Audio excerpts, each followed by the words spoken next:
রাজধানীর মতো শুয়ে ঘুমাচ্ছে। হ্যাঁ, যাও বাথরুমে কাপড় দিছি, ওগুলা ধুয়ে ছাদে শুকাতে দিবা। আর এসে ঘর মুছবা, ঘর মোছা হয়ে গেলে বাসন মাজবা, তারপর আবার ছাদে যেয়ে কাপড়গুলো উল্টে পাল্টে শুকিয়ে নিয়ে আসবা। আরে কথা কি কানে যাচ্ছে না নাকি? হ্যাঁ, রাজধানীর মতো বসে আছো। মা কি তোমাকে কোনো কাজই শেখায় নাই? আপনার ছেলেকে বিয়ে করতে আমার বয়ে গেছে, কোনো কাজ করতে পারবো না, আমি গেলাম।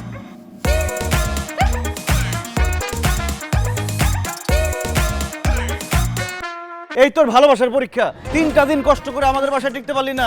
তা আমি না হয় পারি নাই, তুই পারলি না কেন?